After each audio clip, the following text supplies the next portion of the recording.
এটা হচ্ছে constructive ইন্টারফারেন্সের example. এখন আমরা দেখব ডিস্ট্রাকটিভ ইন্টারফারেন্স কেমন হয়। ডিস্ট্রাকটিভ, একজন একজনকে সেখানে ভ্যানিশ করে দিবে। মাই ডিয়ার স্টুডেন্টস, আমরা আবারও একটা ওয়েভ নেই, এখানে একটা ওয়েভ নিচ্ছি, আর আরো একটা ওয়েভ নেই আমরা।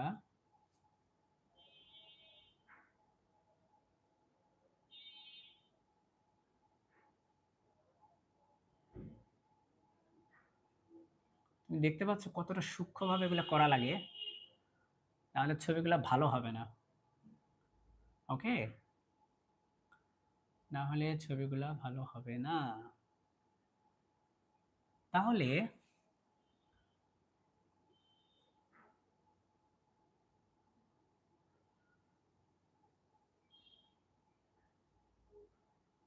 এই যে মোটামুটি এখন একটা সুন্দর ছবি আসছে।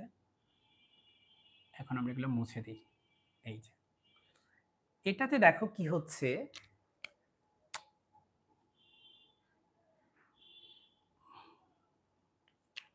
খেয়াল করো,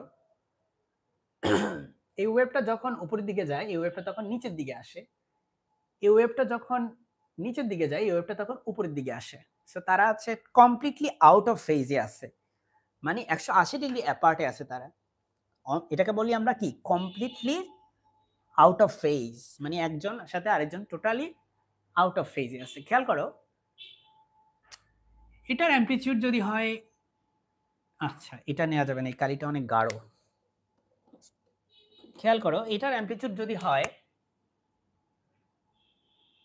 A2 আর এটার অ্যামপ্লিটিউড যদি হয় A1, তাই তুমি চোখের আন্দাজে দেখে মনে হচ্ছে না A1টা A2 থেকে বড়? আমার তো তাই মনে হচ্ছে যে A1টা চোখের আন্দাজে মনে হচ্ছে A2 থেকে বড়, ধরে নিলাম বড়। তাহলে এটা যদি বড় হয়, আবার দেখো এখানে এটা এটা হচ্ছে A2, এটা হচ্ছে A1, তো ধরে নিলাম A1টা বড়। A1 যদি বড় হয় তাহলে তুমি যে রেজাল্টেন্ট ওয়েভ পাবা এটার মতো করে, সেটা দেখতে কেমন হবে? রেজাল্টেন্ট ওয়েভটা হবে দেখতে, এটা এই A1 থেকে A2টা বাদ যাবে, তাহলে নিচের দিকে যেহেতু A1টা বড় তাই নিচের দিকে একটু হালকা একটা ওয়েভ পাবা। এই যে এভাবে হালকা একটা ওয়েভ পাবা, এই যে এরকম হালকা একটা ওয়েভ পাবা। আবার এইটা থেকে এটা বাদ দিলে উপরের দিকে হালকা একটা ওয়েভ পাবা, এই যে এরকম একটা হালকা ওয়েভ পাবা।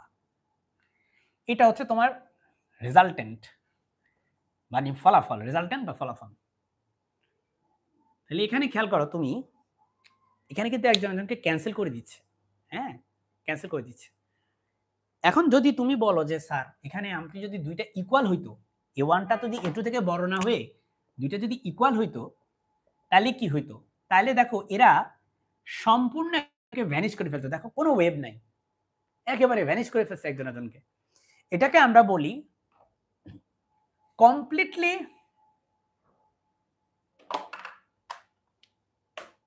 এটা হচ্ছে একেবারে কমপ্লিটলি ডিস্ট্রাকটিভ ওয়েভ, মানে ফুললি একজন একজনকে ডিস্ট্রয় করে ফেলে এখানে। সো ফুললি আউট অফ ফেজে আছে একজন একজনের সাথে, তাহলে এটা হচ্ছে destructive wave, destructive interference, destructive interference. এটাকে আমরা বলবো ডার্ক স্পট। এটা একটা ডার্ক স্পট। ওকে, এখানে একটা ডার্ক স্পট তুমি দেখতে পাবা, মানে কোনো আলো দেখতে পাবা না এখানে। এটা যদিও আলো, এখানে যদিও আলো ছিল কিন্তু দুইজন মিলে একসাথে যোগ হয়ে একেবারে আলো নাই। তুমি বলতে পারো স্যার এখানে কি দুইটা দুইটা ওয়েভ করেই ইন্টারফিয়ারেন্স হবে কিনা? না মাই ডিয়ার স্টুডেন্টস, দুইটা কেন, এখানে 10,000 ওয়েভ থাকতে পারে এবং একটা ওয়েভকে ক্যান্সেল করে দিতে পারে, এবং অসংখ্য ওয়েভ একসাথে তারা যখন একজন উপর একজন আপতিত হবে তখন দেখা যায়